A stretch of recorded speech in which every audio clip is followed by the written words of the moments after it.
Brought to you by Palvi Agrico. आता शेतीसाठी जे काही लागणार ते घरपोच मिळणार, तेही मोबाईलच्या एका क्लिकवर।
या भागातल्या शेतकऱ्याचा या दरामध्ये समाधान झालेलं नाही आणि तरी आपल्या बगलबच्च्यांना तोडी देऊन आणि आपल्या जवळच्या वाहतूकदारांच्या माध्यमातून काही प्रमाणामध्ये ऊस कारखाना वाहतूक करतोय असं दाखवून आणि आपला एक कारखाना सुरू झाला हे दाखवण्याचा अट्टाहास हा कारखानदारांचा आहे। सकाळी गुंडांच्या मार्फत हा आंदोलन मोडीत करण्याचा प्रयत्न झाला, तो शेतकऱ्याच्या पोरांनी सगळं मोडीत काढला।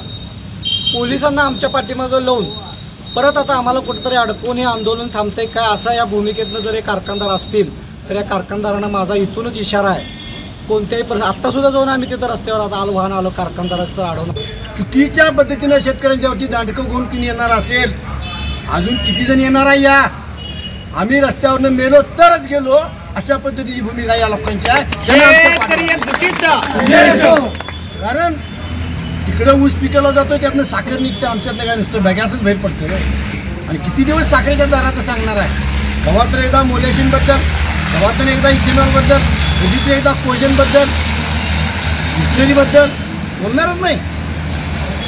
या सगळ्या गोष्टीचा जाब पालकमंत्री म्हणून, सरकार म्हणून कलेक्टर साहेब आणि पालकमंत्री म्हणून प्रकाश आंबेडकर साहेब जोपर्यंत बैठक होणार नाही, शेतकरी नेत्यांना बोलवणार नाही, शेतकऱ्यांना विश्वासात घेणार नाही, तोडगा निघणार नाही, तोपर्यंत ऊसाची वाहतूक होणार नाही।